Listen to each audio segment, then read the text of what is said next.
Selamat datang di X Undercover. Channel ini merupakan perbincangan antara Dr. Jaya dan Pak Franky yang bertujuan untuk edukasi serta menceritakan pengalaman Dr. Jaya sebagai ahli forensik dan patologi. Sekedar informasi terkait jadwal tayang X Undercover yang akan tayang setiap hari Senin, Rabu, dan Jumat.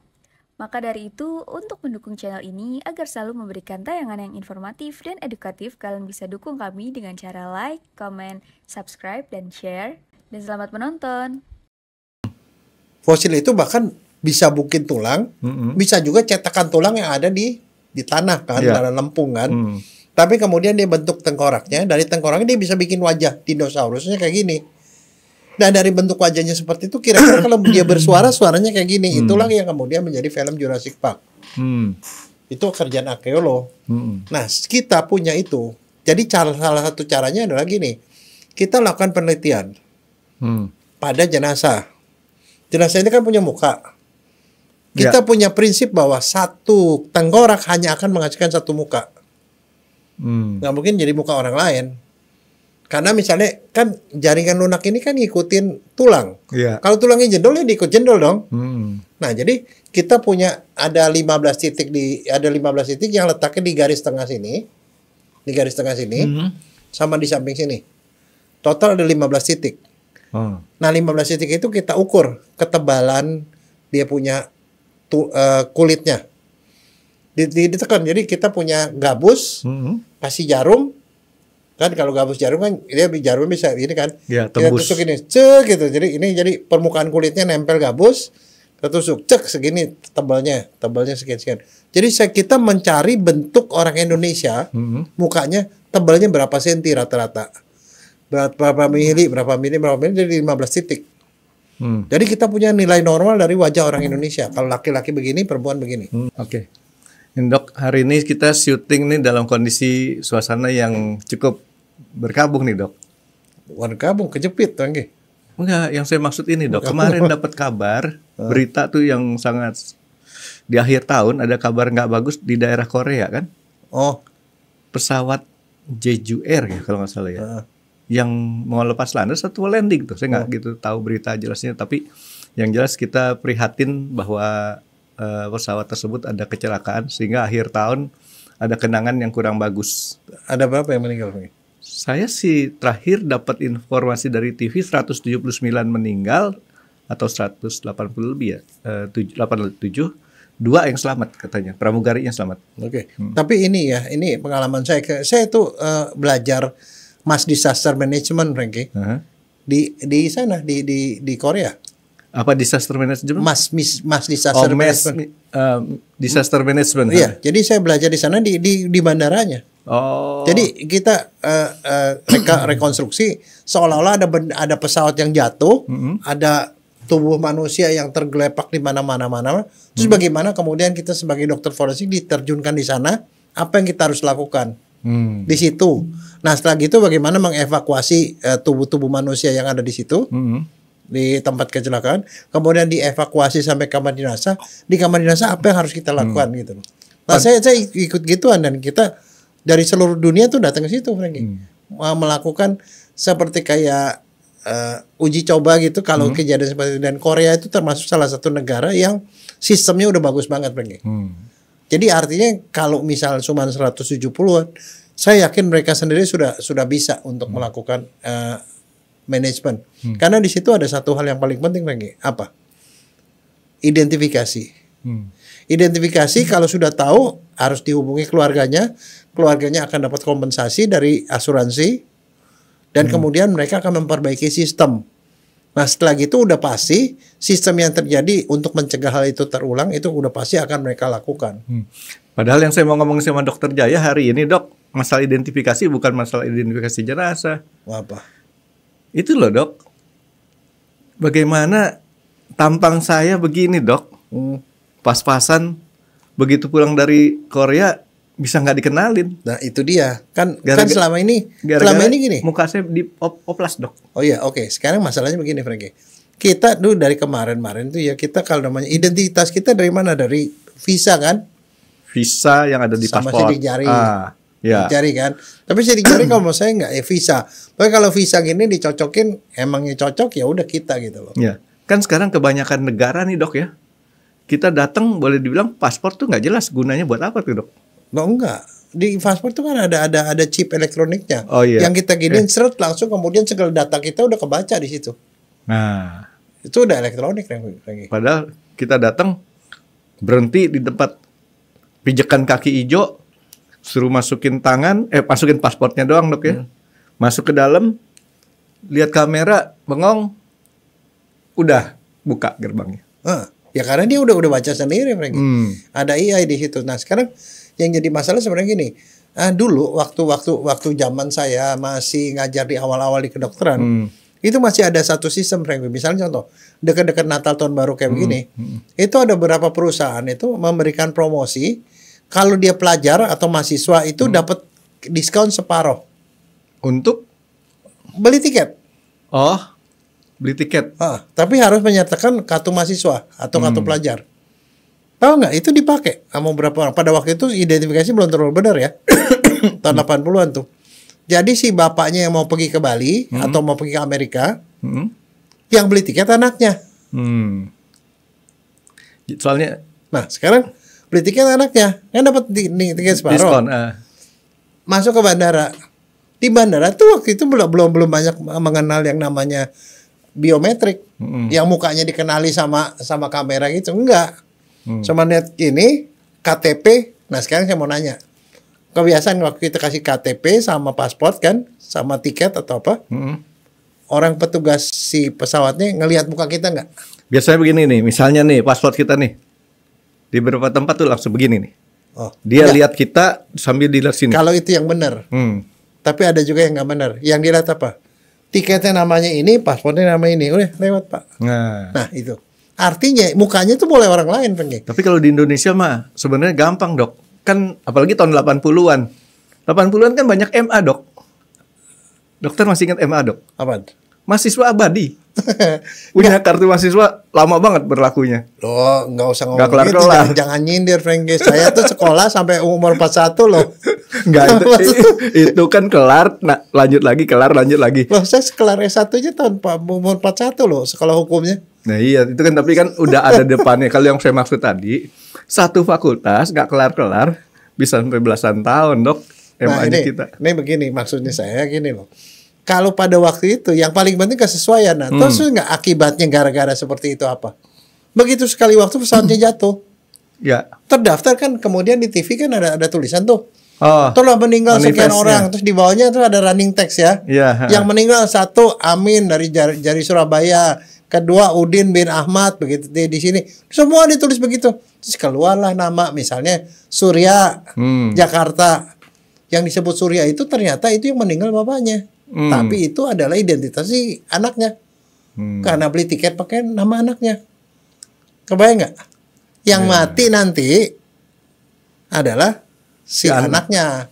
Padahal yang mati beneran itu bapaknya. Yang lebih parah lagi dok, bilang sama istri meeting Surabaya, tapi dia nggak pergi, ngendon di Jakarta. Ada kecelakaan, dicatat meninggal. Nah loh, kalau dia muncul lagi depan istrinya, tapi yang hebatnya apa? Yang hebatnya handphonenya di Jakarta, Franky. Iya, keren kan? Yang perginya ke sana. Kenapa? Handphonenya ketinggalan di hotel. Nggak, maksudnya saya itu identifikasi rada-rada ngaco. Tapi saya pernah dapat kejadian ya. Orang datang ke rumah sakit, si A ini punya asuransi. Yang sakit itu si B, kakaknya.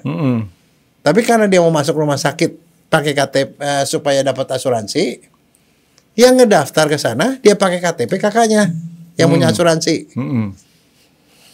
Dia dari kakaknya mendaftar di rumah sakit. Nah, waktu mendaftar kan ditanya, Pak, isi datanya Pak, pakai KTP kan? Ya. Dikasih KTP dari saudaranya itu. Yang punya asuransi. Yang punya asuransi isi. Jadi masuklah atas nama orang itu. Dapat asuransi kan? Operasi dan segala macam. Tapi atas nama orang lain. Nah, kenapa itu bisa terjadi di rumah sakit? Sampai sekarang pun bisa terjadi. Kenapa? Ya, karena dia punya identifikasinya di situ cuma berdasarkan keterangan sepihak. Nah, sekarang gini, kamu pernah ke rumah sakit kan? Apa yang dilakukan di rumah sakit? Begitu kamu datang, Pak, saya mau berobat. Oke, udah pernah ke sini Pak? Belum. disodorin formulir, suruh isi data pasien, diisi kan, udah gitu disuruh serahin fotokopi KTP kan, di fotokopi. Pertanyaannya, pernah nggak dicek foto di KTP sama nggak dengan orangnya? Nggak pernah. Itu cuma berdasarkan pengakuan orang yang nulis, dikasih KTP, nah itu adalah menjadi identitas resmi. Nama Frankie, foto John Lennon. Enggak, tapi itu pernah kejadian, Frankie. Ada orang yang mau punya anak. Ini beneran nih kejadian nih di Jakarta. Yang mau punya anak, tapi dia nggak bisa punya anak. Temennya kebetulan WTS, hamil. Dia datang ke rumah sakit, dia ngedaftar di rumah sakit pakai KTP dari si yang mau punya anak ini. Yang pengen punya anak. Yang nggak bisa punya anak. Ya.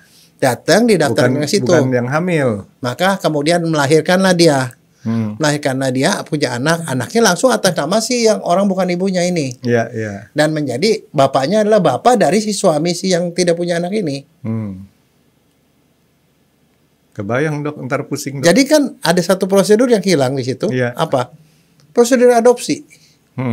Nggak perlu adopsi. Nggak perlu adopsi, otomatis dia adalah anak dari si temannya dan pasangannya. Nah itu baru jadi masalah pada waktu ternyata si pasangan ini orang Inggris.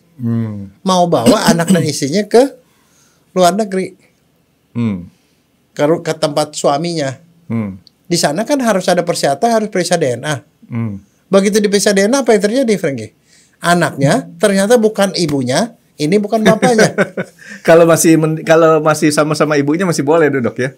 Ini kan? Bukan ibu, bukan bapak. Terus gimana caranya, kenapa? Oh ternyata itu dia titik lemahnya. Jadi kesimpulan apa yang kamu mesti kasih saran ke rumah sakit supaya hal itu tidak terjadi? Terjadi, tapi kalau buat dalam hal tertentu ya, dalam aspek tertentu, ya menguntungkan karena kebetulan saya yang periksa DNA. Nggak mati rezeki dokter. Nggak, tapi maksudnya sekarang apa yang mesti dilakukan? Ada satu sistem identifikasi yang tidak terjadi yang menyebabkan itu bisa terjadi. Ya balik lagi dok ke DNA. Bukan. SOP. Kalau orang ngisi formulir dia pasien, ya harus pasiennya benar-benar dilihat KTP-nya, KTP-nya dilihat orangnya benar yang seperti itu. Seperti yang tadi saya ngomong. Bukan jadi, orang yang lain. Jadi kayak kita datang di imigrasi luar negeri, kayak kemarin di Australia tuh, dilihat sama dia. Ini fotonya sama nggak?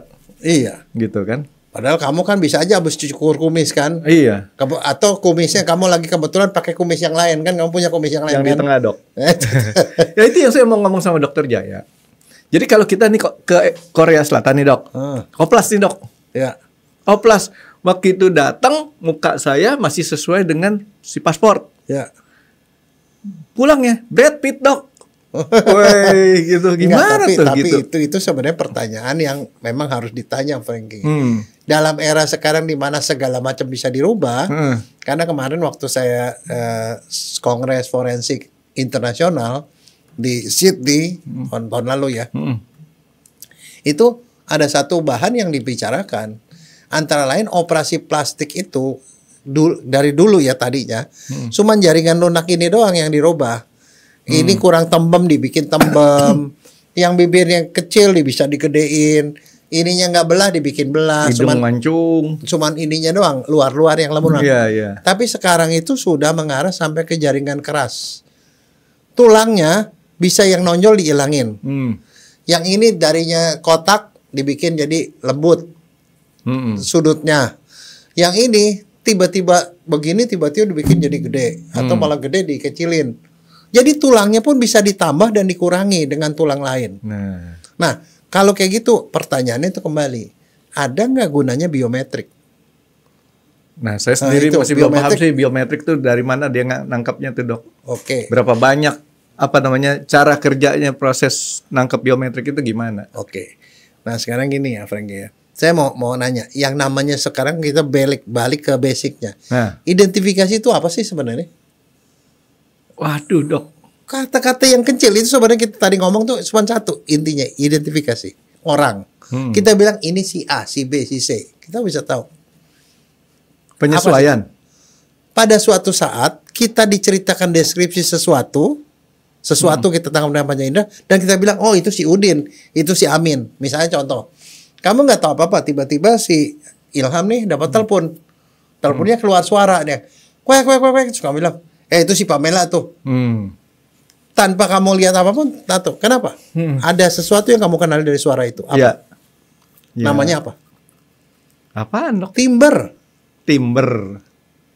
Oke, orang nebang pohon, Dok. Nebang pohon kalau di film kalau timber gitu. Timber itu irama suara, Frankie. Jadi gini, kadang-kadang saya dengar ini, ini kayak menantu gue, ternyata enggak, itu mamanya. Itu namanya warna suara, timber. Ya, jadi dengan suara itu bisa sebenarnya kita mengidentifikasi kayak orang. Kita dengar lagu, Dok, ya. Begitu ada suaranya lagu tinggi cewek, Ruth Sahanaya. Begitu ada suara cowok tinggi, itu Bee Gees. Ya itu otomatis itu namanya warna suara, timber. Nah jadi sebenarnya gini loh Frankie, kita mengenal ada namanya part pro toto, totem pro parte. Ingat nggak? Itu waktu di SMA dulu. Oh, saya SMA-nya nggak diajarin, Dok. Nggak. Sebagian bisa menggambarkan keseluruhan bisa menggambarkan sebagian. Misalnya contoh, kamu ini Frankie. Saya cuma dilihat sepotong kumis kamu doang. Saya bilang itu Frankie. Itu part pro toto. Saya ngelihat bagian itu, tapi dari situ saya bisa menggambarkan kayak kamu tuh adalah Frankie. Sebaliknya bisa juga ini, saya menggambarkan hal yang kecil. Saya lihat ini, oh ini mah bulan. Karena keseluruhan saya tahu gitu loh. Bulan. Lo di bulan di sebelah sananya itu ada gunung misalnya. Itu totem pro parte. Dari keseluruhan. Misalnya contoh saya ngeliat ada gambar nih, siluet. Ini mah Frankie. Dok, bulan sama kapal tanker gedean mana, Dok? Gedean kapal tanker tuh. Nah, kenapa bulan sebabnya? Kecil, ha? Loh, sekarang kamu mau nanya lagi. Sekarang saya balik lagi. Bulan sama Bogor jauhan mana? Itu berhasil saya, Dok, menipu Dokter Jaya. Jauhan mana? Ayo coba jawab dulu. Ya, jadi gini. Bulan sama Bogor jauhan mana lagi? Jauhan Bogor. Nggak kelihatan. Bulan kelihatan. Kecuali di peta cuma setengah senti. Saya ingat nonton filmnya Mo Sao Chung sama Jackie Chan ya. Dia kan adik kakak tuh ya, selalu di itunya kan ya.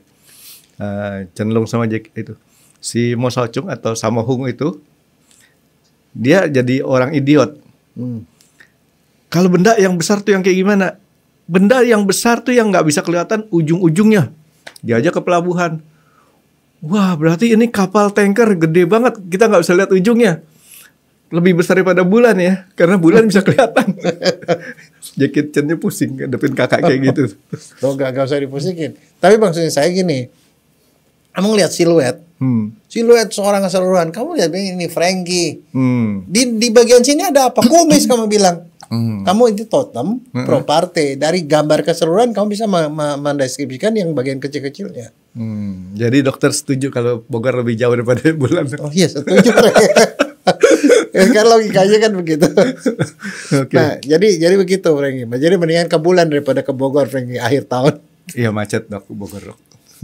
Terus tahu Abu Nawas gak Frankie? Abu Nawas tahu sering dia ditantangin sama si Raja Harun Ar-Rasyid. Yuk kita pergi ke Matahari katanya. Kamu bisa ke Matahari? Oh bisa lah. Oh Matahari mah sering Dok. Matahari. Indonesia orangnya pada hebat. Matahari sering banget ke sana. Terus kan dia ditanya, bagaimana kamu ke Matahari? Belum sampai ke sana aja kok udah meleleh kamu katanya. Baginda kurang pintar katanya. Kalau saya lebih pintar kapan? Kita perginya maghrib sampainya subuh katanya. Kan kagak panas katanya. Iya, masuk akal Dok. Oke, Dok. Jadi balik ke identifikasi ini. Identifikasi apa? Pada saat kita dikasih satu gambaran, entah kecil atau sebagian besar, dan kemudian kita bisa iya itu dia gitu. Itu identifikasi namanya Frankie. Jadi yang tadi dokter ngomong prototo atau totem pro parte. Totem pro parte. Nah. Jadi itu. Nah sekarang pernah ingat nggak cerita? Saya nggak tahu cerita apa ya yang ada penjahat taruh harta karun di dalam goa, terus dikunci, pakai jampi-jampi, pakai kata-kata magic. Terus si ininya nih, si tokohnya ini liatin ada penjahat datang situ, dia ngomong ngomong kebuka. Dokter nanya sama saya kan supir akap, saya tahu itu nama bis tuh dok, Aladin. Nah terus udah gitu bagaimana caranya kemudian dia mau buka itu? Kan si pintu itu cuman ngerti suaranya itu, timbernya itu si satu ini. Tapi masalahnya bukan timber di situ adalah kata-kata, jampi-jampi. Nah, dia itu kemudian ngomong kata-kata itu dan dikebuka sendiri. Itu adalah identifikasi, Franky. Artinya pintu itu mengidentifikasi kata-kata seperti itu sebagai orang yang memang punya hak. Kita nyebutnya Aladin apa Al-Adin ya dok ya? Aladin ya, bukannya Al-Adin ya? Kan. Oh, itu si Aladin dok. Ya saya nggak tahu deh pokoknya ceritanya kayak gitu. Tapi itu adalah identifikasi yang paling awal, yaitu apa? Kata-kata, Franky. Nah terus udah gitu ini satu ya. Kemudian ada juga hal yang lain yang barangkali kamu tahu, namanya sidik jari. Kenapa sidik jari itu dipakai untuk hal identifikasi? Karena itu parte prototo. Sidik jari ini dianggap nggak mungkin milik orang lain kecuali dia kalau sidik jarinya sama. Iya dong. Tapi pertanyaan saya adalah orang yang punya sidik jari ini kalau kita lihat nih, itu ada macam-macam, ada yang berupa garis, lengkung, ada yang bulat, ada yang miring kanan. Kita punya 10 jari. Gabungan dari gambaran tadi, lurus, melengkung, muter, miring kiri, miring kanan, garis-garisnya itu, dari 10 jari itu nggak mungkin milik orang lain. Kemungkinan kecil banget dok ya, nggak mungkin bahkan. Malah tidak mungkin. Karena itu adalah variasi, bukan DNA, Franky, variasi. Jadi artinya apa? Orang yang kembar satu telur kembar jadi 2 orang, itu pun sidik jarinya beda. Bahkan ada dok, kalau kita patokan yang pakai sidik jari untuk absen tuh dok, nyebelin banget. Ada pegawai yang nggak bisa di-scan sidik jarinya. Iya, karena sidik jari itu ada gambaran dari lengkungan-lengkungan ini. Gambaran ini bisa rusak atau sengaja dirusak. Kalau orang yang suka kerjanya, misalnya kerja di satu itu main sama semen, hancur, Franky, rusak. Gitu ya. Orang yang rendaman sama air bisa hancur, rusak. Dan itu nggak bisa disidik jari, Franky. Termasuk, mohon maaf, ibu-ibu yang melayani kerjaan cuci baju di rumah-rumah tuh dok ya. Bisa yang suka mijet-mijet juga bisa juga hilang, Franky. Itu sebabnya kadang-kadang kalau diginiin nggak bisa. Sama dia tuh suka disemprotin sama alkohol. Kan agak lembab, baru diginiin, kadang-kadang baru bisa. Jadi ini memang bisa rusak. Itu salah satu kelemahannya. Tapi kalaupun kulit arinya rusak di bagian dalamnya nih, dermisnya, bagian lapisan kulit bagian dalam, masih ada sidik jarinya. Sama juga, sama di depannya situ. Ya, tapi ini yang di luar itu bisa rusak. Saya kasih tahu aja, itu bisa rusak. Nah, sidik jari itu sekarang pertanyaannya, betul nggak kalau orang kembar identik itu DNA-nya sama, Franky, identik. Tapi sidik jarinya beda. DNA-nya sama? Sama kalau satu telur. Dia satu sel berubah jadi 2, dua-duanya sama persis. Nah, itu udah dijawab, dok. Kalau orang sidik jari enggak. Tahu nggak kenapa? Kenapa? Tahu nggak kenapa? Makanya itu kemudian menjadi alat ampuh sampai sekarang pun masih dipakai. Karena sidik jari itu sama kayak lukisan, dok. Bukan kayak foto. Lukisan kan nggak sama. Karena ada satu sejarah, Franky. Kejadian di Amerika. Ada seorang pembunuh, namanya si A.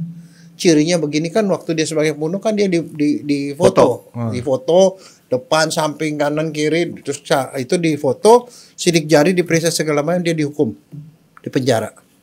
Pada waktu di penjara tiba-tiba ketangkep orang lain yang melakukan tindak pidana lain, tapi ternyata namanya sama, jenis kelamin sama, tanggal lahir sama, semua sama. Dicari ternyata bukan saudara juga. Nah, ini film apa bukan? Loh, kenyataan. Oh, kenyataan. Kalau film mah gampang tergantung sutradara. Enggak, kenyataan, Franky. Itulah yang menjadi cikal bakal kenapa sidik jari diterima di seluruh dunia. Orang ini saudaranya bukan, apa bukan, segala macam, semuanya. Oh, ini saudara kandung lain bapak lain ibu nih, dok. Semua bukan saudara, bukan apa, semua sama. Ukuran bajunya, cara pakai baju semua sama, nggak ada beda sedikit pun. Sedikit pun tidak ada beda. Tapi begitu diperiksa sidik jarinya beda. Disitulah kemudian orang yakin bahwa tidak mungkin ada satu orang pun yang sama sidik jari. Itu kejadian di Amerika, Franky. That's why sidik jari itu sempet sampai ampuh sampai tahun 90-an masih ampuh. Waktu saya tahun 89 pergi ke Taiwan. Taiwan itu saya sekolahkan DNA di sana. Di sana itu yang namanya komputer kan masih nggak seperti kayak sekarang. Kita masih belum terlalu simpan-simpan di awan-awan sana lah. Tahun berapa tuh, Dok? 80-an? 89-an ya. 89 masih komputer masih gede-gede, Frankie. Masih baru berkembang komputer. Tahu nggak komputernya di sana? Personal komputer masih baru berkembang. Kita waktu itu 200 juta penduduknya. Dia 20 juta. Dan separohnya laki-laki. Yang laki-laki semuanya jadi tentara. Semuanya dipegang sidik jarinya. Jadi sidik jari dari 10 juta orang Taiwan itu ada di satu gedung. Gedungnya itu isinya itu sidik jari semua datanya. Jadi separuh negeri. Jadi di sana jangan main-main. Kalau orang Taiwan, penduduk Taiwan melakukan kejahatan, dia pasti langsung ketahuan, Frankie. Karena sidik jarinya itu ada di sana. Itu di Taiwan. Kalau sekarang sih saya yakin itu gedung itu juga udah nggak ada. Karena mungkin sidik jarinya ada di langit udah. Di iCloud kan. Udah nggak perlu gedung seperti itu. Nah, kebayang nggak? Nah sekarang itu sidik jari. Sidik jari masih kepake sampai sekarang pun masih kan kita yang namanya biometrik kan sidik jari jempol 2. Jari-jari jadi satu terus kemudian 4. Jadi pokoknya semua ini dipakai. Nah soal sidik jari ini ada satu yang rada menarik, Frankie. Iya, apa? Ternyata itu bisa diakali, Frankie. Kebanyakan nonton film spy nih, Dok. Oh bukan, kenyataan saya nggak dapat sehari-hari di FKUI. Sebagai dosen, saya di absen. Datang terlambat 10 menit atau berapa menit, udah dianggapnya kita terlambat, nggak dapat kerajinan, Frankie. Jadi kerajinan, jadi kalau kita miss sekian hari dalam 1 bulan, kita hilang uang kerajinan. Harus jam 8 tank, 4 sore tank. Sidik jarinya 1 jari, terserah jari apa aja. Jadi waktu mesin sidik jari itu dipasang, kita pasang sidik jari. Pagi datang tank. Jadi sebelum jam 8 tuh kita baris semua situ. Panjang barisan lagi. Tet. Jadi sidik jari yang sudah kita daftarkan diregister. Jadi setiap orang bebas mau sidik jari yang manapun dari 10 jari itu. Nah, ternyata kenyataannya setelah itu dilaksanakan Peggy, jam 4 sore sama baris lagi kita. Sebelum jam 4 tank kita nggak mau sidik jari dong. Kurang kan? Absen itu gitu. Jam 4 orang mau ngeliat gini. Langsung sidik jari. Wah gitu. Buat saya tuh rada-rada aneh sebenarnya. Nah terus kemudian sidik jarinya masih berlaku, tapi absen udah gak keberes. Kenapa? Kalau ada joki. Bagaimana menjokikan ini? Saya karena kebanyakan nonton film spy, Dok. Kita ngambil aja. Kita punya ini pakai isolasi. Tempel gitu kan. Aduh, jangan susah-susah, Frankie. Ini namanya kan namanya rakyat kecil, Frankie. Namanya film spy, Dok. Kan begini. Orang di bagian departemen ada 10 orang. 1 orang ngedaftar ini si A, ini si A, ini si B, ini si C, ini si C. Jadi 1 orang ini mewakili 10 orang. Wah. Jadi yang mesti datang jam 8 pagi itu cuma 1 orang mewakili 10 orang. Begitu tet 10 udah masuk. Datang kenyataannya jam 10. Boleh dong. Begitu boleh. Pulang yang 1 orang ini tet. Bisa 20 kali, Dok. Pakai jempol kaki. Susah. Mesti jingkrak. Enggak. Kemudian itu diketahui, Frankie. Artinya apa? Teknologi itu masih kalah sama manusia Indonesia, Frankie. Oh, jelas. Apalagi orang Jakarta. Nah, terus dirubah, Frankie. Tahu nggak rubahnya gimana? Ya, yang ini kok orang akal-akalan. Ganti mesin, Dok. Ganti mesin, mesinnya sidik jari 1 telapak, Frankie. Ya. Kalau 1 telapak kan 1 orang cuma punya 1 telapak kanan atau telapak kiri. 1 orang nggak bisa diwakili orang lain. Baru tuh yang tadi metode pakai apa si spy tadi, telapaknya difoto, ditaruh di mana, di kertas plastik transparan, itu dijadiin itu. Kamu kurang canggih, kalau film James Bond nggak begitu. Gimana, Dok? kamu bikin cetakan tangan, kan sekarang bikin cetakan tangan nggak apa, kamu celupin aja gitu, diisi di casting kayak orang bikin cetakan gigi. Akhirnya dapetin tangan yang dibawa dari plastik, tapi dengan sidik jari orang itu. Itu bukan James Bond, Dok. Mission Impossible. Oh iya. Enggak, tapi itu bisa diakalin. Ini saya mau ngomong. Itu betul. Sidik jari. Yang kedua yang kamu pernah lihat nggak? Pernah ingat nggak beberapa, ya mungkin 10 tahun yang lalu, Dan Brown, kenal Dan Brown? Pernah tahu? Nggak. Kamu jarang baca sih. Dibacain, Dok. Enggak, Dan Brown itu sangat terkenal karena dia punya novelnya bagus banget, Franky. Novelnya itu salah satu novelnya judulnya adalah Angel and Demon. Saya baca novelnya Margate doang, Dok. Enggak, Angel and Demon ada filmnya. Film, kamu jarang nonton bioskop juga ya? Bioskop saya sering nonton, Dok. Film yang saya jarang nonton, Dok. Bioskop kalau lewat saya tontonin, oh di bioskop ini, bioskop itu. Kalau biasanya soalnya film nontonin kamu ya. Nonton film di TV kamunya Dokter tidur. Tahu tuh kebiasaan saya. Enggak, nih itu film itu sangat bagus, Franky, karena itu pengetahuan banget. Jadi ceritanya, kamu tahu materi dan antimateri, tahu nggak? Kamu orang fisika pasti tahu, orang itu soal matematik tahu lah pasti. Apa ya, Dok ya? Jelasinnya bingung, materi dan antimateri. Kan materi tahu ya, materi itu yang sesuatu yang punya massa kan. Iya. Tapi kalau ada antimateri, kita ketemu itu bisa jadi meledak menjadi satu seperti kayak bom atom gitu loh. Itu bisa saling meniadakan. Massa kan kekebalan, kekebalan massa. Massa itu cuma bisa berubah menjadi bentuk lain, tetapi dia tidak bisa dihilangkan gitu loh. Kan bisa gitu. Tapi kalau massa ketemu anti massa, dia bisa hilang, menghasilkan energi yang luar biasa. Itu adalah soal cerita, soal penciptaan. Kan orang bilang dunia ini ada, kenapa? Karena dia menciptakan. Tapi sebenarnya diciptakan selain massa itu ada anti massa yang kalau itu ketemu selesai semua hilang. Kiamat itu, Dok. Iya, namanya kiamat. Nah, itu kan sesuatu yang sangat urgent ya, karena yang namanya Big Bang itu tahu ya Big Bang ya. Tiba-tiba buah terjadi ledakan, kemudian jadilah kita Bima Sakti dan segala macam bumi terbentuk pada waktu itu. Kiamat itu cuma berlaku di Indonesia, Dok. Karena itu kiamat. Kalau di luar negeri namanya doomsday. Oke, Dok. Terus apokalipse. Nah, jadi ceritanya ini ceritanya ilmiah banget, Franky. Jadi ceritanya di Roma sana ada seorang pastor yang sebetulnya dia udah pernah berkeluarga, punya anak. Lah pastor kan bisa aja setelah dia berkeluarga baru jadi pastor, boleh dong. Mesti tanya sama pastornya, Dok. Tapi setahu saya jadi pastor itu bisa jadi dia dari perjaka jadi pastor, tapi bisa juga dia kepala rumah tangga, udah kawin, pernah kawin, udah punya anak, kemudian jadi pastor, boleh dong, panggilan kapanpun. Boleh, tapi saya nggak tahu tuh apakah memenuhi syarat atau enggak. Memenuhi syarat lah, asal dikaul benar-benar kaul dan benar-benar ninggalin keluarganya.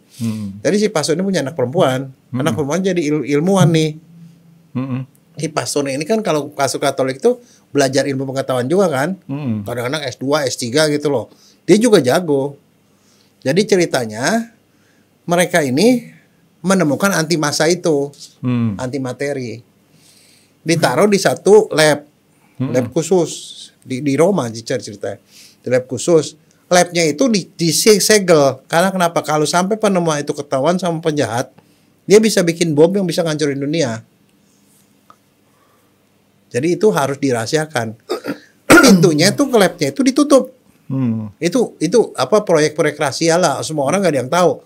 Orang tidak tahu bahwa pastornya punya anak, juga tidak tahu bahwa yang kerja sama dia di lab itu adalah anaknya dia. Gak ada yang tahu. Cuman mereka berdua tahu. Nah, pintu rahasia itu hanya bisa dibuka dengan mata dari si pastor tadi. Jadi dia lihat yang dibaca apa. Kalau kamu punya mata nih ya, itu saya ngomong ini karena ini ngomong identifikasi nih ya. Mata ini kan ada bagian hitam mata. Kamu orang fotografi ya. Kalau kamu foto makro hitam matanya, ada gambaran kembang. Ada urat-uratnya lah. Nah, gambaran kembangnya itu satu orang sama yang lain dia beda-beda, Franky. Namanya gambaran iris mata. Nah, dia kalau membuka pintu itu yang bisa masuk situ cuma dia doang, atau dia ditemani sama anaknya nemenin dia. Baru bisa masuk. Kali waktu ini ada penjahat tahu soal itu. Dia cari-cari si anaknya lagi nggak ada. Tiba-tiba pintunya itu kebuka dan antimaterinya dicuri orang. Si Pasunnya dibunuh. Tahu nggak pertanyaannya? Bagaimana mereka bisa masuk ke dalam mencuri itu? Saya kebetulan pas nonton film yang kayak gitu, Dok. Di foto itunya, dibikin duplikasinya. Wah, susah amat. Kan selalu saya susah, Dok. Kalian Enggak, gampang, Pak. ini yang gampang, dia dibunuh. Dibunuhnya dibikin itu Salib. di salib begitu loh, kayak Vitruvius tuh. Manusia Vitruvius yang gitu ya. Diambil matanya dicongkel, dibuka pakai matanya itu. Kebuka. Nah, saya cuma ngomong bahwa itu film itu bagus banget ya. Itu cerita fiksi tetapi fiksinya ilmiah. Yang kedua identifikasi tadi sidik jari. Satu pertama suara tadi. Suara. Kedua sidik jari. Yang ketiga adalah iris mata. Iris mata. Tapi kemudian dalam perkembangannya bukan cuma iris. Kalau orang ngelihat nih mata nih ya, ini bulat nih. Ini bulat mata ya. Ini iris hitam mata kan. Di tengahnya ada pupil kan. Yang lebih hitam lagi anak mata namanya. Kalau anak mata di center ke belakang, di bagian belakang retina. Ada gambaran seperti bioskop gitu, bulat. Di situ ada gambaran urat darah. Itu namanya retina, Frankie. Bagian belakang dari bola mata yang kelihatan dari lubang kecil tadi. Ini lubang kecil nih, kayak lubang kamera tuh. Lubang kamera. Nah, gambaran retina yang di belakang itu juga identifikasi karena tiap orang nggak ada yang sama gambaran pembuluh darahnya. Jadi sekarang pernah lihat nggak ada film detektif ataupun film spy yang begitu gitu terus orangnya suruh ngelihat, set di scanning begini, kasih sinyal, set langsung dia tahu ini baru kebuka. Karena ngebukanya pakai retina. Jadi yang keempat adalah gambaran retina. Iris terus jadi retina. Ya, iris itu bagian depan ya, gambaran latar jadi belakang. Mata sendiri bisa menghasilkan dua jenis identifikasi. Dok, mata itu segede apa sih, Dok, mata orang? Nah ini. Enggak. Bolanya segini diameternya kira-kira segede bola tenis atau bola pingpong lebih gede? Bola golf, Dok. Golf lah, segini ya? Golf. Oke. Segede gitu ya? Iya. Nah, gambaran bagian belakangnya itu gambarannya itu ada gambar urat darah. Nah, urat darahnya itu gambaran retina. Itu dua itu bisa identifikasi. Tidak ada orang yang sama, Frankie. Gede juga ya mata ya? Iyalah, ini lubangnya aja gak segede gini. Kan dia masuk ke lubangnya bulat begitu. Oh. Kalau ada cerita, Dok, anak kecil ingat gak? Ini kan cerita beneran. Anak kecil matanya mau dikeluarin sama orang tuanya itu emang bisa dikeluarin, Dok? Oh, bisa. Sakitnya bukan main ya. Oh, jangan dipikir, jangan dibayangin lagi. Yang namanya film dilihat aja. Enggak film, ini beneran nih. Ilmu hitam. Jadi saya ingat beberapa saat lalu tuh ada anak kecil yang matanya sakit. Jangan mikir yang begitu, mikirnya yang enak-enak aja, film kartun. Dia cewek cakep ke matanya keluar. Itu yang terkejut, Dok. Oh, dokter salah, kalau film kartun tuh mata keluar langsung bentuknya bentuk hati. Oke, terus jadi ada 4 sudah nih, Dok. Cara identifikasi. Suara. Kemudian tadi apa yang kedua? Jari tangan, sidik jari. 3, 4 tuh daerah mata. Jadi mata sendiri dari yang depan sampai belakang tuh bisa membedakan. Terus lainnya, apa Dok? lagi? DNA, Frankie. DNA itu dalam yang di awal itu DNA itu bentuknya seperti barcode. Tahu barcode ya, kalau kamu misalnya punya barang nih, beli barang misalnya apalah barang. Kan ada barcode-nya. Ya. Garis-garis.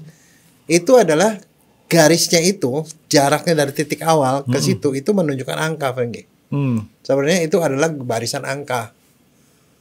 Angka gitu. Angkanya dirubah menjadi garis dirubah bisa diinterpretasi sebagai angka.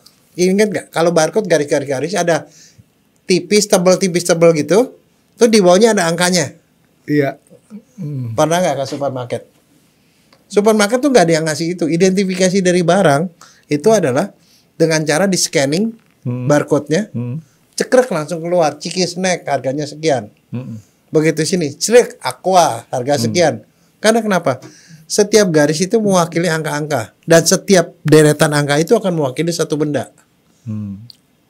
Itu barcode. Kita sekarang mau bikin barcode gampang, mau baca barcode gampang, Dok. Oke, nah sekarang begini pertanyaannya. Kalau seandainya kamu beli barang, barcode-nya di scanning, di kasir, kagak keluar, apa yang dilakukan oleh si orang itu? Manual input. Manual input, yang di input apanya? Clue-nya. Angkanya. Karena angka sama dengan garis. Jadi kalau garisnya udah nggak kelihatan, angkanya di input, keluarnya tetap aja si Keysnack itu. Karena angka sama dengan garis sama dengan angka. Nah, kamu tahu nggak? Pemeriksaan DNA itu hasilnya adalah apa? Angka, deretan angka. Yang berlaku sekarang itu ya adalah 32 angka. 32 angka yang akan menunjukkan itu adalah si Jaya, ini si Udin, ini si Ahmad. Nah, angka itu bentuknya seperti itu. Tapi jadi individual, spesifik. Sama seperti itu barang spesifik. Jadi kombinasi angka tuh, Dok, ya? Ya, kombinasi angka. Nah, itu ada dipakai. Nah, sekarang barcode itu sudah dirubah menjadi QR. Jadi DNA orang itu bisa juga dirubah menjadi QR. QR-nya jadi bukan 2 dimensi, Frankie. Jadi 3 dimensi kan? Karena ada X, ada Y. Titik-titik-titiknya itu akan mewakili satu benda. Makanya kalau kita misalnya QR cekrek, akhirnya akan menuju ke satu benda, ke siapa, ke website atau apa gitu. Ke depan seperti itu. Kamu kebayang nggak? Salah satu ya waktu saya belajar DNA, kemudian saya datang ke sini, saya pernah diocehin sama seorang pendeta. Wah, habis saya diomelin, Pengki. Nggak ada sisanya, Dok? Hah? Habis-habisan. Terus saya bilang, kenapa? Dia bilang begini, gara-garanya itu kitab Wahyu, Frankie. Kamu tahu kitab Wahyu, kitab apaan tuh? Dok, kita udah tahu. Saya tuh pendalaman agamanya. Loh, bukan pengalaman, rendah, masalahnya. Pendalamannya rendah, Dok. Bukan, waktu SMA kan diajarin. Saya cuma tahu perjanjian baru, perjanjian lama, Dok. Perjanjian pokoknya gini. lama 45 kitab, perjanjian baru 27 kitab. Nah, itu bagian-bagian akhir itu ada Wahyu namanya. Di kitab Wahyu itu ada cerita tentang Armageddon. Oh, film itu, Dok. Loh, ya saya nonton ya filmnya saya nonton. Tentang Armageddon atau akhir dunia. Akhir dunia. Nah, di akhir dunia itu datanglah seseorang, ya kita nggak tahu itu namanya orang apa-apa, namanya Antikris. Kalau dalam agama Islam namanya Dajjal. Mungkin kali, Dok. Orang yang menyesatkan makhluk di dunia. Semua manusia disesatkan sama dia, dibikin nggak percaya sama Tuhan. Nah, itu namanya Dajjal. Kalau di Kristen namanya Antikris. Adanya ceritanya di kitab Wahyu. Cirinya adalah dia sangat jahat, tetapi dia menampilkan diri sebagai orang baik. Dia jadi penguasa dunia, semua orang dengerin dia, tapi semua dibikin sesat. Terakhir disuruh menyangkal Tuhan. Itu si Dajjal itu. Kalau dalam agama Islam tuh katanya ada mata ketiga di sini, di dahi. Saya nggak tahu. Cyclops mata satu ya. Nah, jadi itu si Dajjal itu. Nah, si Dajjal itu di dalam Alkitab, di kitab Wahyu itu ditulis bahwa dia lahir dengan tanda 666. 666. Nah, angka 666 itu yang kemudian oleh orang yang kreatif dibikin jadi film, namanya filmnya Omen. Tahun 80-an, pernah inget nggak? Tahu, ada berseri itu, Damin Omen. Ada 2, kalau nggak salah 2 seri. Jadi anak kecil yang sebenarnya itu adalah iblis ya, yang akan menyesatkan dunia. Kemudian dia jadi anak dari seorang penguasa lah di Amerika. Kemudian jadi gede dan dia kemudian bikin kekacauan macam-macam.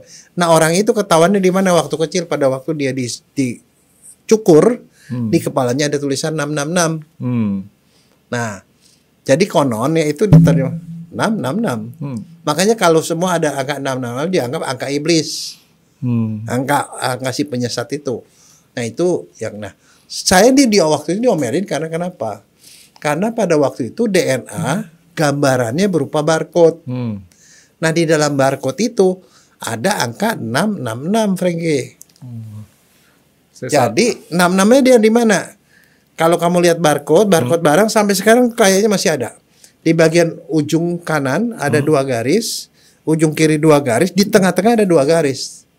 Dan di 2 garis tadi tidak ada angkanya. Sebenarnya itu angka 666. Saya kok kebayangnya angka 6 kan kayak gambar sendok bebek gitu, Dok ya. Kayak kecap asin cap 3 sendok. Nah, Jadi angka 666 itu karena kenapa? Karena mereka takut itu ketahuan. Biasanya para orang-orang yang dari gereja setan segala macam memakai angka 666 itu, Franky. Gereja setan ada? Ada di Jakarta, di Bandung ada. Di Indonesia ada, Franky. Setan punya gereja. Ada lah. Baru tahu. Cuman salibnya terbalik, Franky. Oh. Ada. Kamu carilah, kamu browsing aja di internet lah.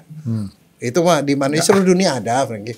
Nah, sekarang itu seperti itu. Nah, waktu itu DNA itu bentuknya barcode. Yang di barcode itu barang. Tapi kemudian manusia bisa dibarcodein karena konon ceritanya perkembangan DNA yang paling belakang itu barcode DNA itu dirubah menjadi chips. Chipsnya itu ditanam di kulit. Nah, di dalam Alkitab itu dibilang kalau orang nanti one day kalau pada saat si Antikris atau Dajjal itu sudah mengerajai, orang cuma bisa belanja kalau pakai barcode. Harus punya tanda 666 baru bisa belanja, kalau nggak bisa belanja. Akhirnya mereka dipaksa ngikut dia. Nah, 666 itu DNA itu ke depannya nanti akan dipakai menjadi identifikasi orang. Ini sih kayak ngomong ini kan identifikasi ya. Barcode DNA manusia, DNA saya misalnya dibikin masukin dalam chipsnya taruh di sini. Dan itu nanti dihubungkan dengan data rekening saya, data NIK saya, data pribadi saya, data penyakit saya. Sehingga one day kalau misalnya saya sakit, ada orang nih, ini dokter Jaya apa bukan, di scanning aja. Seperti kayak si Molly, si Miko. Cret, Dok Jaya Surya Atmaja, lahir tanggal sekian, ibunya namanya ini, bapaknya ini, gini-gini semua datanya ada di situ. Termasuk dokter Jaya pernah sakit ini semuanya ada di situ. Termasuk DNA saya, karena itu adalah DNA saya. Nah, itu nanti dipakai buat identifikasi. Nah, sekarang ke depannya seperti itu karena kenapa? Itu sudah digambarkan pada film Star Trek, Franky. Iya. Tahu film Star Trek pada nonton dong? Hobi itu. Ada klinik. Di klinik itu ada si dokternya. Cewek. Yang cewek. Kalau ada orang sakit tabrak berat, dia cari rekam medis. Tidak. Rekam medisnya itu ada di barcode. Barcode-nya di mana? Dia scanning orangnya, seperti kayak si Miko di scanning, keluar. Si ini begini gambar. Bahkan di sini disebut orang ini baru aja mengalami tabrakan setengah jam yang lalu, lukanya ada di sini, hatinya robek, parunya bolong, tulang iga sekian. Keluarin dalam bentuk hologram, betul nggak? Itu adalah masa depan kayak gitu. Nanti ke depan nanti yang namanya rekam medis tidak ada jadi seperti itu. Nyampe nah, sekarang ya Dok umur. Saya cuma ngomong bahwa ke depan itu yang itu namanya fiksi ilmiah kan? Bisa kejadian sih, fiksi ilmiah banyak yang udah jadi kejadian. Tapi nah, sekarang contoh saya nyampe nggak ya? Hal kecil, Franky. Sekarang si jari kamu kok udah dimasukin ke ini part prototo.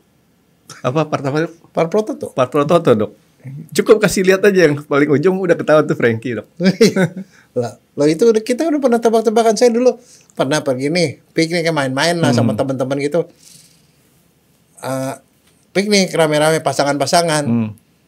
Kasih gorden, kelihatan kakinya doang. Terus, menang saya, Dok. Para suami, para istri disuruh lihat suami kamu yang mana kakinya. Langsung ketahuan kalau yang nggak pernah ngurusin kaki suaminya nggak kenal kaki suaminya yang mana. Itu part prototo. Kayak jadi sama nanti. Jadi arti. Sekarang saya mau nanya, itu udah hampir kejadian nggak sekarang? Hampir, Franky. Kalau saya sih ngelihatnya gini, cerita-cerita fiksi ilmiah, Dok, itu tinggal tunggu waktu doang, Dok. Nyampe kejadian. Cuman tadi pertanyaan saya nyampe nggak saat itu? Nyampe kan, kamu baru 22. Ya masalahnya kan sekarang kan 22 tuh berjalan lambat, Dok. Tapi sekarang Franky ya udah ada orang yang nyari-nyari obat supaya bisa nggak mati-mati loh lagi. Hati-hati. Jadi itu ke depan seperti itu. Nah sekarang saya mau nanya, itu udah mulai dilaksanakan sekarang nggak di Indonesia? Nggak tahu, Dok. Sudah. Di mana? Kamu tahu nik kamu kan? Tahu nik. Dari nik kamu tahu kan kamu punya tanggal lahir dan sebagainya mandatory. Iya, semua tahu kan? Tahu. Isi kamu namanya siapa tahu kan? Kan dihubungkan sama nanti situ ada kartu keluarga. Iya, udah digituin. Akhirnya ujung-ujungnya apa? Franky Pernah sakit panu? Ada, Frankie. Serius. Nggak kecatat maksudnya, Dok. Enggak, tapi whatever, itu nanti arahnya ke sana. Karena di beberapa negara Eropa, mereka sudah mulai punya, Frankie. Jadi orang diperiksa DNA-nya udah masuk database mereka, dan mereka nanti one day kalau misalnya orang-orang sakit mau naik pesawat atau apa, dia nggak usah gini, tinggal diginiin aja, keluar. Pernah lihat nggak di Amerika? Mereka masuk supermarket, itu udah nggak pakai duit, nggak pakai apa, cuma di scanning doang, scanning, diambil barang, otomatis duit tabungannya ke berkurang. Kalau barang dibalikin, duitnya balik lagi. Dia pakai kartu, Dok. Iya kan? Sekarang saya mau nanya, yang namanya kamu kartu pakai e-money di Cina cukup bawa handphone doang, Dok. QR. Iya, itu WeChat, WePay, sorry. Iya. Sekarang kita pakai kemana-mana, kita nggak bawa duit kan, beginian. Ini kan sebenarnya kan data kamu ada di sini. Dia cuma tempelin handphonenya, dia selesai kan udah. Tinggal ditambahin data doang di situ kan, data DNA kamu dan segala macam. Ini semua data kebongkar. One day nanti kita seperti telanjang, Frankie. Tahu nggak siapa yang buka rahasia? Buka rahasia kehidupan kamu tuh siapa? Komputer. Bukan kamu sendiri. Nah, orang dari dulu sekarang nih, kalau saya nih, ya, saya jatuh cinta, saya tulis di diary, hari ini gue ngelihat dia, lagi begini-begini. Itu diary itu saya simpen, Frankie. Saya simpen, gak boleh ada yang ngelihat, termasuk orang tua saya. Dokter tahu yang suka nyanyi lagu Jatuh Cinta zaman dulu, Dok? Jatuh cinta. Nah, penyanyi siapa namanya, Dok? Silitonga, Edi Silitonga. Nah, masih pinter, Dokter. Loh. Tapi saya senang sama dia soalnya. Nah, itu diary kita simpan. Sekarang diary itu dibuka, percaya nggak, Pak? Begitu itu kita gampang. Ayo, nyari Jaya Surya, karena keluarlah foto-foto. Oh, Jaya yang ini, ceklik, begitu ceklik. Jaya sini, pergi ke restoran ini, makan nih, ya begini. Oh, Dokter Jaya seneng sama steak. Pergi ke sini, oh Dokter Jaya seneng ke tempat hiburan ini. Dokter Jaya seneng ke karaoke sini. Kita seneng yang buka. Begitu sebelum makan di foto makanannya. Oh, Dokter Jaya suka makan kue tar yang seperti ini. Yang buka rahasia tuh kita sendiri. Begitu saya bertengkar sama pasangan, langsung kirim posting. Jadi orang jangan medit-medit banget, masa sama pacar aja segitu aja gak mau bayarin, ketahuan pacarnya pelit gitu loh, ngerti gak? Nah itu semua masuk ke namanya apa? Big data. Sehingga dari big data itulah yang dicuri oleh para pedagang untuk tahu orang ini sedangnya apa. Yang nyebelin tuh kalau dicuri terus kemudian ditawar-tawarin lagi, Dok, lagi nyetir. Loh, Pak, bukan. Ini mau nawarin ini, aduh ngeganggu banget tuh. Bukan, itu namanya big data, Frankie. Itu mereka jual gitu, jadi mereka tahu, oh kalau orang tuh nanti yang ini yang suka banyak. Makanya kamu contoh deh, kalau kamu hobinya apa, gampang saya ambil aja kamu punya HP. Kamu sekali buka situs porno, maka di situs-situs porno keluar semua, Frankie. Betul nggak? Kan di Indonesia udah nggak bisa, Dok. Oh enggak, bohong aja kamu. Pakai VPN bisa. Enggak, tapi maksudnya kalau kamu tuh sekali waktu nih buka soal misalnya orang yang suka maki-maki. Kalau buka saat kali gitu, apalagi saat subscribe itu keluar di situ semua orang gitu. Oh, saya ketahuan tuh kecenderungan politik kamu seperti apa. Itu enggak? Kalau itu yang baca komputer. Kalau saya, handphone saya penuh dengan spek kendaraan, Dok. Oh iya, makanya kan kamu kalau ada kendaraan bagus kan kamu harus dikirimin kan? Iya, saya penawaran. Spek kendaraan ya sesuai dengan profesi kan, Dok. Supir akap kan nyarinya kendaraan. Tapi kamu udah jadi korban. Karena sekali kamu buka gitu, itu jadi big data, dia senang itu, maka semua iklan itu dikirim ke kamu. Iya juga sih, Dok. Penjual kamu ke kamu lebih gampang daripada ke orang lain yang nggak hobi begituan. Itu namanya big data. Nah, sekarang gini. Saya kaget gini, saya kan belum lama nih, saya beli buku si Dahlan Iskan. Dahlan Iskan kan wartawan tahu ya. Yang dia sih saya sangat senang deh sama dia. Wartawan jadi bos juga lah. Dia tuh orangnya hebat luar biasa kalau menurut saya. Dan dia salah satu bukunya saya beli, saya baca-baca. Saya bilang, ini gila nih. Karena kenapa? Dia ngomongin salah satu identifikasi, Frankie. Begini. Identifikasi ada yang namanya Par pro toto, totam pro parte. Nah, salah satunya gini, saya dulu pada waktu tahun 98 dapat 3 tengkorak. Ketemu di pelabuhan di Pulau Seribu. 3 tengkorak yang diperkirakan adalah 3 tengkorak dari orang yang diculik pada waktu itu. 9798. Ketemunya cuma tengkorak doang, kepala doang. Ini kerjaan saya sama dokter Alfon nih. Sama dokter Alfon yang kemarin? Iya. Ketemu, dia bilang ini identifikasi. Nah, masalahnya kan kalau tengkorak kan kita nggak bisa tahu ini siapa. Ini siapa kita nggak pernah tahu. Tapi kita sebagai seorang dokter forensik itu kita punya metode untuk melakukan rekonstruksi wajah namanya. Rekonstruksi wajah artinya si tengkorak ini kita rubah menjadi wajah. Kerjanya sama persis seperti arkeolog yang ketemu fosil dinosaurus, kemudian dia bisa mengarang dinosaurusnya bentuknya seperti ini, suaranya seperti ini. Makanya itu yang kemudian jadi film Jurassic Park. Tapi ini tahun 97 dok. Bahkan Jurassic Park aja kayaknya belum muncul dok filmnya. Enggak, tapi metodenya mereka lakukan. Iya, artinya tuh susah banget kita ngebayangin ya. Ya kan? Kalau sekarang sih enak. Install aja tuh dari handphone dok ada. Tapi kebayangkan si mereka ketemuin fosil. Fosil itu bahkan bisa bukin tulang, bisa juga cetakan tulang yang ada di tanah kan, dalam lempung kan. Tapi kemudian dia bentuk tengkoraknya, dari tengkoraknya dia bisa bikin wajah dinosaurusnya kayak gini. Dan dari bentuk wajahnya seperti itu, kira-kira kalau dia bersuara, suaranya kayak gini. Itulah yang kemudian menjadi film Jurassic Park. Itu kerjaan arkeolog. Nah, kita punya itu. Jadi salah satu caranya adalah gini. Kita lakukan penelitian pada jenazah. Jenazah ini kan punya muka. Kita punya prinsip bahwa satu tengkorak hanya akan menghasilkan satu muka. Nggak mungkin jadi muka orang lain.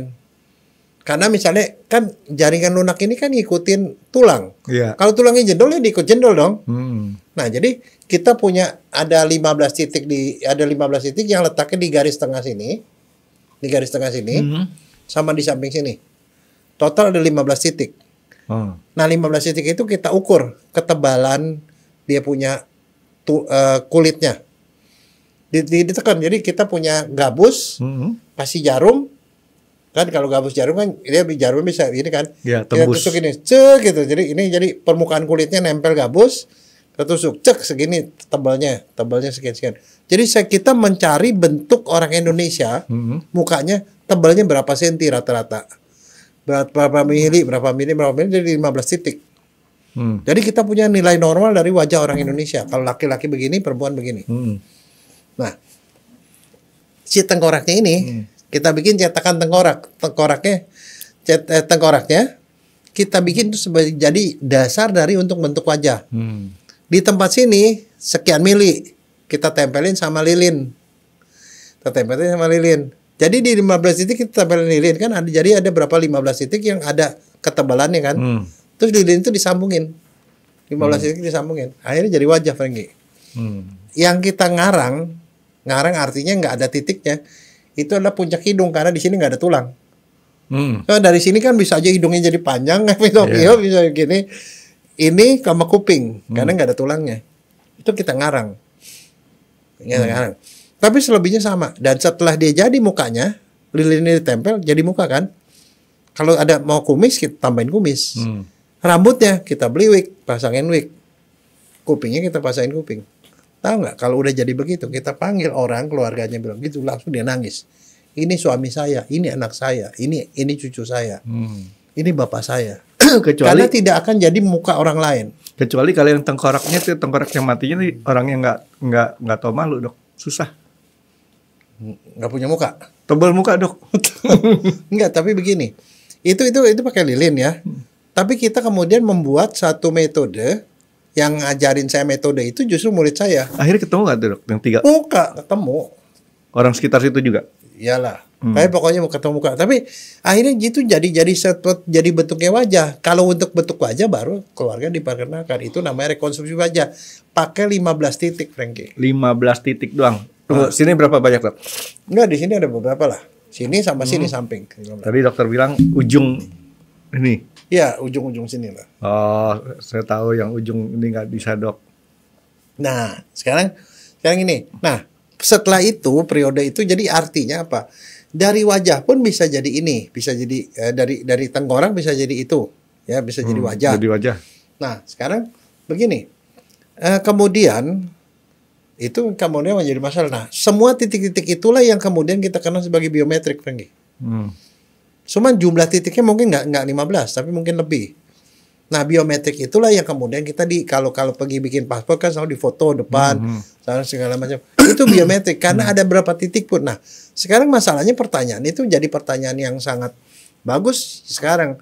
Kalau kamu pergi sebagai Franky, pergi ke Korea, tulang kamu dikikis, ditambahin tulang dan segala macam, ya, kamu berubah nggak biometriknya? Pergi Franky pulang Brad Pitt tuh. Nah itu pertanyaan itu masih ada di kepala saya sampai kemudian saya baca buku yang ditulis oleh si Dahlan Iskan itu. Dia menceritakan satu kasus pembunuhan di Cina yang terjadi tahun 96. Belum lama. Udah lama juga ya. Udah lama. 20 tahun lebih ya. Orangnya baru ketahuan itu tahun 2020 ketangkepnya. Pembunuhan 25 tahun setelah itu. 25 tahun kemudian baru dia ketangkep dan dihukum mati. Orang Cina nih, Dok. Orang Cina. Pembunuhan di Cina sama orang Cina sendiri. Tapi disitulah diceritakan bagaimana itu teknologi di Cina itu udah hebat luar biasa, udah jauh lebih canggih dari itu. Karena kenapa itu yang menjawab pertanyaan saya soal tadi kamu soal biometrik itu masih ada gunanya nggak pada orang operasi plastik? Ya. Itu yang jadi pertanyaan buat dokter forensik ya. Juga yang kemarin saya bilang saya pergi ke kongres di Sydney. Jadi gini, tahun 96 ada seorang guru SD perempuan namanya Fa. Ya namanya susah lah di belakang tapi marganya Fa. Di mana Cina? Di Cina. Dia kawin dengan seorang ini guru SD nih cewek sama laki-laki. Ya. Dia kawin orang miskin. Kondisi pada waktu 96 masih jelek sekali ekonomi di sana. Dia kemudian pindah ke kota besar. Nah, karena hidup susah, akhirnya mereka melakukan satu perbuatan hukum yang melanggar hukum. Apa? Memeras orang kaya, Franky.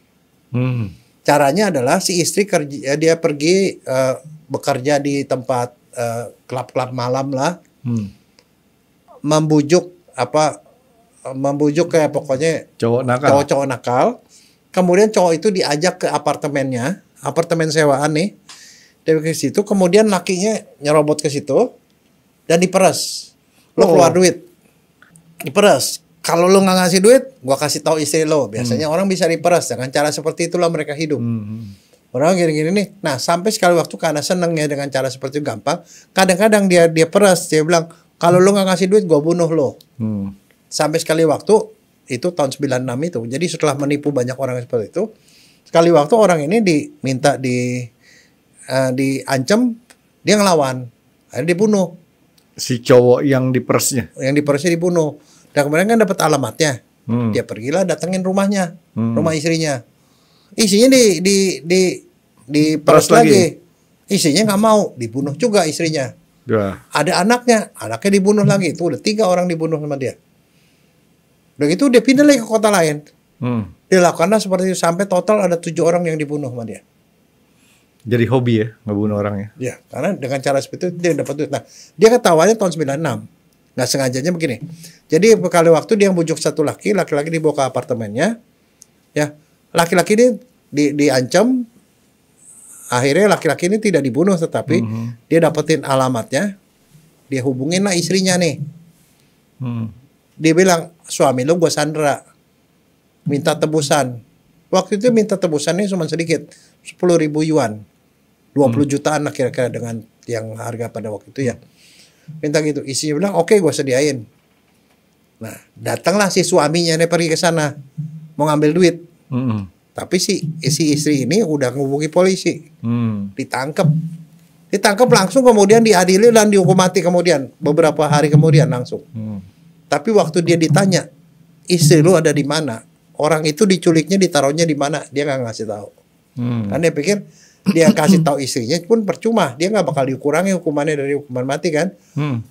Dia kasih tahu juga nggak, jadi nggak kasih tahu sampai kemudian ketemu si orang yang disandra tadi di satu rumah kosong, karena udah bau. Jadi udah meninggal, nggak jelas pada waktu itu diotopsi meninggalnya karena memang diikat nggak makan dia meninggal atau memang dibunuh, nggak tahu. Tapi udah gitu si perempuannya nih, istrinya si pelaku, yang adalah sesama pelaku pada waktu itu, tidak ketemu, Franky. Nggak ketemu. Saat itu ya dok ya? Saat itu, tahun 96. Dia kabur ke satu kota, ganti nama ke kota lain, sampai dia termasuk dia melakukan bedah plastik, Franky. Jadi dia bedah plastik. Tahu nggak ketangkapnya kemudian 25 tahun kemudian? 25 tahun. 25 tahun kemudian, tahun 2020 Desember baru ketangkep di satu kota di sini. Jadi dia kemana-mana. Ditangkapnya karena apa? Karena dunia udah berubah, Franky. Di Cina sana sekali waktu nih ya, dia tuh jalan di dekat mall, lagi jalan, ketangkep wajahnya sama CCTV, Franky. Ternyata di Cina sana CCTV-nya itu bisa memotret muka orang yang lewat, semua orang yang lewat, dan itu datanya disetor ke big data di pusat. Ini Cina atau kota di Cina? Kota di Cina. Datanya data satu kota apa data satu Cina? Satu negara.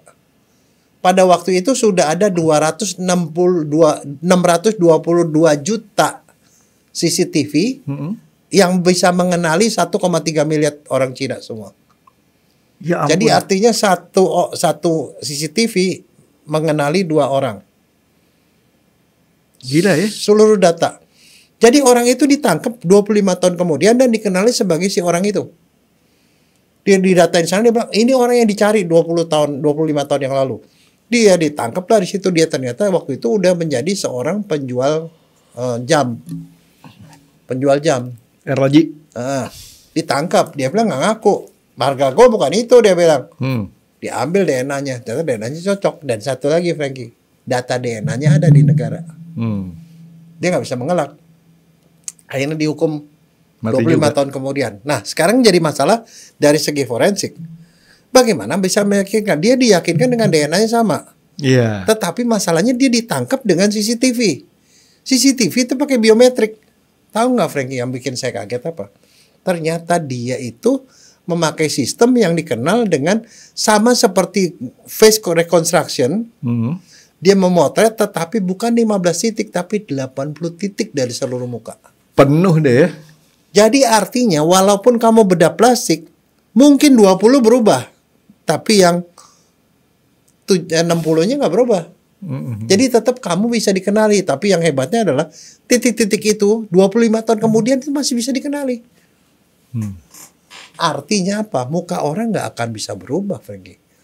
Nah sekarang kamu pernah nggak nonton itu punya aplikasi kan di muka komputer orang kamu bisa berubah dok, tapi jejaknya nggak bisa berubah. Tapi begini, kamu pernah nggak buka di HP ada iklan-iklan tuh AI? Ada. Ini mukanya kamu kayak ini waktu kecil dia peramalkan. Sekarang kamu 12 tahun, 30 tahun muka kamu kayak gini, 50 tahun kayak gini, 80 tahun kayak gini. Ada. Itu AI. Itu pakai titik-titik itu. Jadi di Cina itu tahun 2020 ya. Dia sudah punya 626 juta CCTV yang bisa mengenali 1,3 miliar penduduk Cina. Sekarang penduduk Cina 1,6. Saya yakin CCTV-nya udah lebih dari 100 juta. Dan dia mungkin jadi 1 miliar kali. Iya. Di sana CCTV murah sih. Tapi di Indonesia CCTV buatan Cina big datanya hebat, Franky. Itu dia tuh hebat banget. Sehingga sekarang ini dengan AI, ini sih ngomong ini soal AI nih ya, ini soal big data. Kamu, misalnya tiba-tiba kamu kalau seandainya kamu kawin sama Olivia Newton-John, anak kamu kayak ama, itu bisa diramalkan, Franky. Nggak mau dok. Nggak, misalnya. Udah tua deh sekarang dok. Nggak, misalnya. Jadi kamu bisa diramal, kamu misalnya waktu kecil dulu nggak punya foto waktu kamu kecil, waktu bayi, karena orang tua mungkin pada waktu itu belum zamannya foto-foto ya. Nah, kamu di foto tuh kamu bisa dibikinin foto waktu kamu masih kecil, 3 bulan, 1 bulan gitu loh. Itulah dok yang saya sedihnya dok. Apa? Orang tua saya punya foto, tapi nggak ada yang disimpan. Nah, ya itu. Jadi, sekarang dengan AI bisa, Franky, bisa jadi kalau kamu nih ya belum punya foto waktu bayi yang tengkurap itu loh. Kamu foto tengkurap telanjang bulat di foto terus pakai AI itu jadi kecil lagi. Yang saya mau tahu tuh itu termasuk foto mami saya kan nggak ketemu. Loh itu bisa diramalkan, Franky. Dari foto-foto kamu dan anak dan saudara-saudara kamu yang lain itu bisa diramalkan, bapak kamu kayak apa, mama kamu kayak apa. Bisa, Franky. Kalau bapak saya sih kebetulan orang tua sampai saya tahun 2000 masih ada. Ya, tapi mama kamu kan enggak. Kesimpulannya biometrik itu diakui sebagai alat untuk identifikasi nggak, Dok? Iya, diakui Masih. dong. Bisa. Jadi 5 nih, Dok. 6 udah. Suara. Ya kan? Sidik jari, Iris, mata 2, retina, DNA 1, biometrik udah 6 nih, Dok. 6 alternatif cara untuk melakukan identifikasi. Ada yang ketujuh nggak, Dok? Nanti saya cari. Itu dia. Jadi ternyata kalau kita ke Cina oplasnya nih, Dok, ya, pulang masih ketahuan ya, karena dia punya waktu daftar itu kan, begitu masuk kan store muka, diliatin muka kita kayak begini nih, gitu. Nah gini, saya pernah sekali waktu ya, mahasiswa saya di FKUI, dia nanya sama saya, Dok, orang kalau foto paspor apa syaratnya?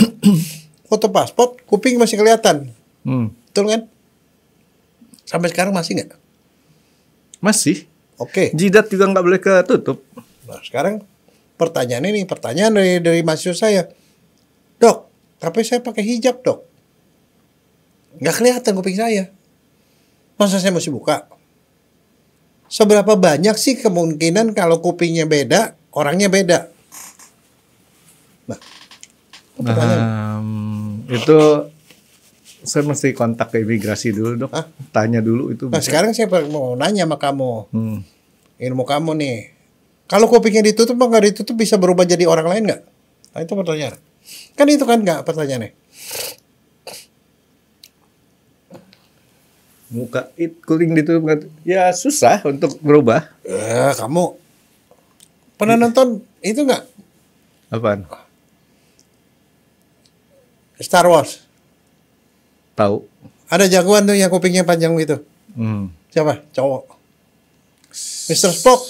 Oh itu Star Trek, Dok. Oh, Star Trek. Kalau Star Wars tuh saya udah bilang Jedi. Star Trek. Jedi sama Mr. Solo. Iya, oke, Star Trek. Mr. Spock. Spock. Apa cirinya? Ya dia kayak si Oki. Iya.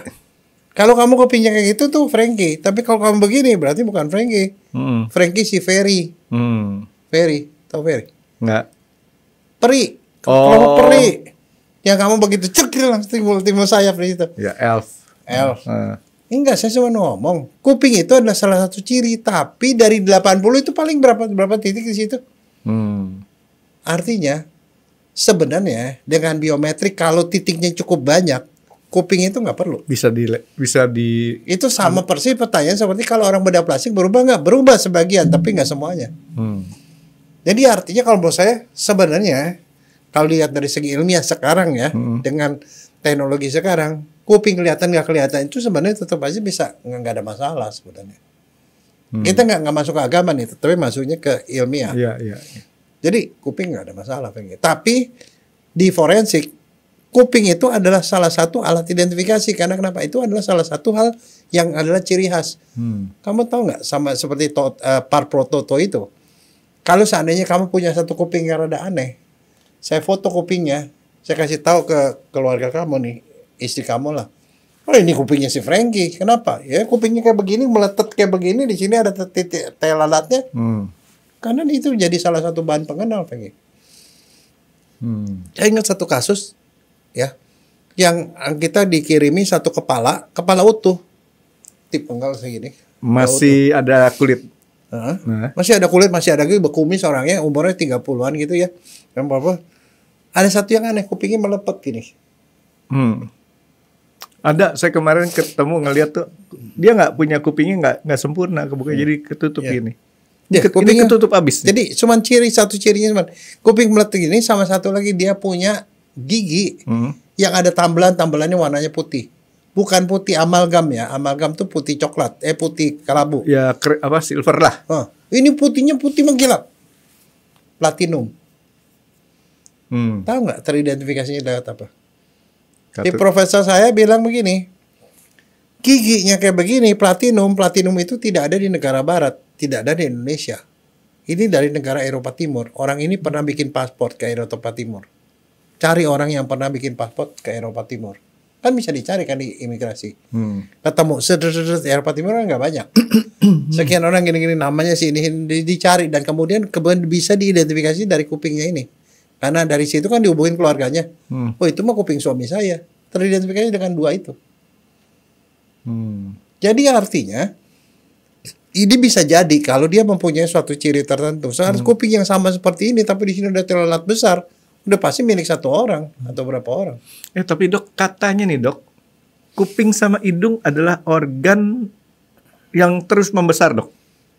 Karena dia tidak tergantung tulang. Karena ini jaringan lunak lagi. Jadi setelah tulang ini, apakah dia jadi panjang begini atau dia tiba-tiba jadi melengkung jadi seperti betet atau apa? Ini bisa bertambah. Franky. Jadi itu benar dok ya? Kuping juga sama.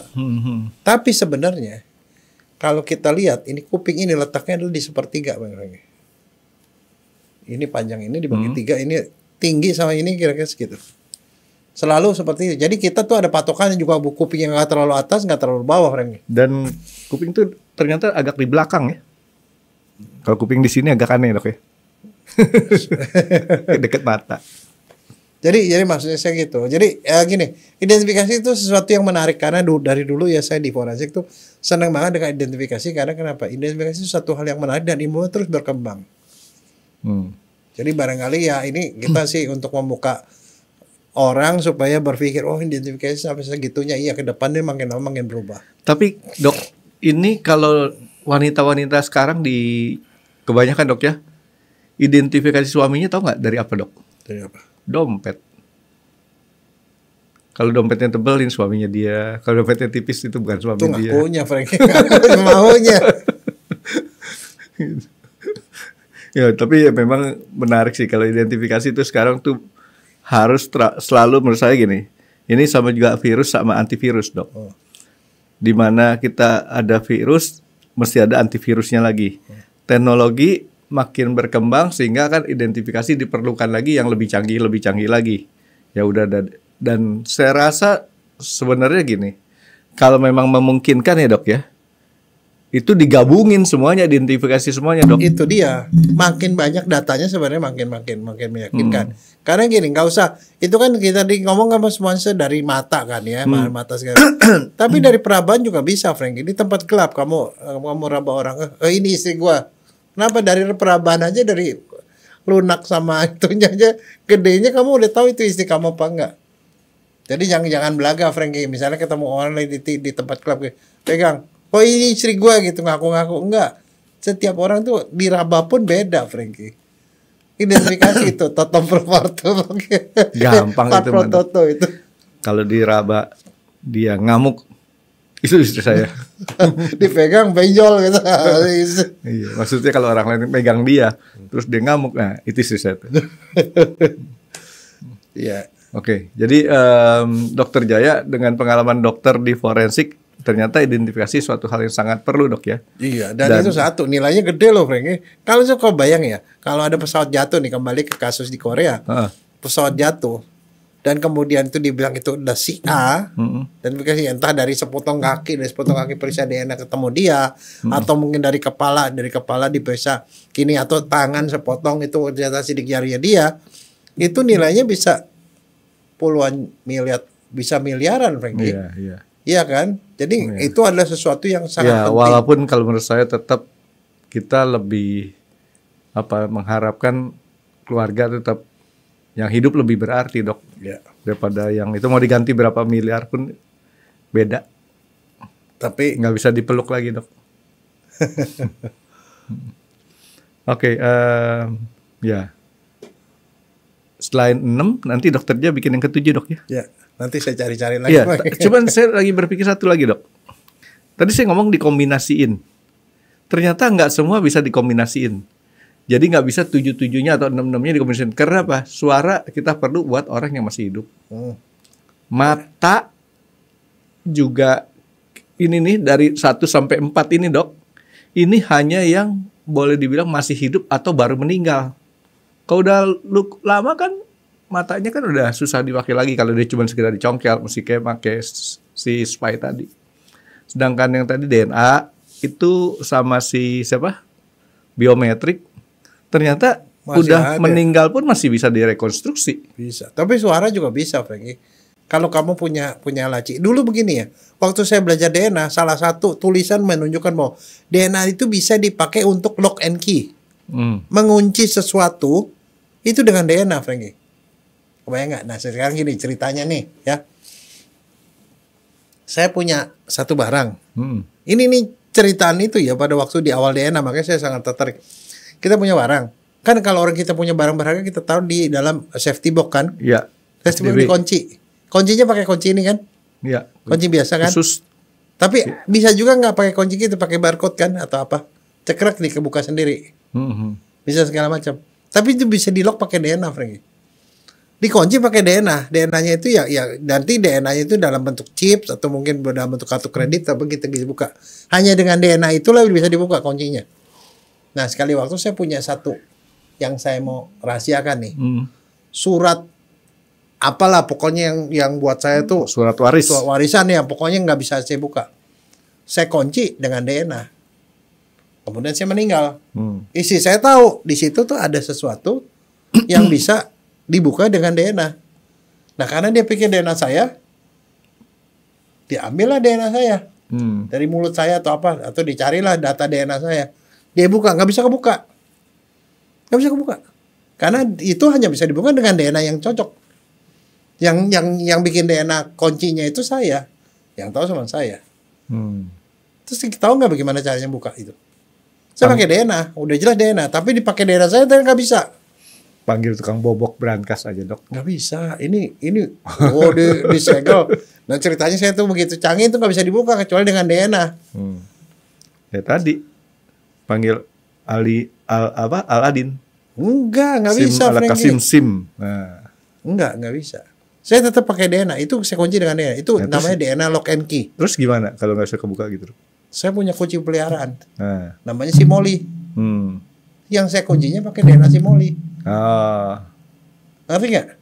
Jadi kamu kalau ada satu benda rahasia yang kamu semua orang nggak boleh tahu, kamu bisa lock and key pakai DNA. Tapi DNA pakai DNA si Miko. Gak ada yang tahu, Franky. Ini pasti Franky pakai DNA-nya, nggak bisa kebuka, Franky. Yang tahu itu cuma orang yang kamu kasih tahu rahasianya. Itu loh. Itulah yang namanya keajaiban tuh, namanya identifikasi, Franky. Identifikasi itu yang tahu yang bikin, Franky, bukan orang lain. Menarik kan yang begituan. Iya.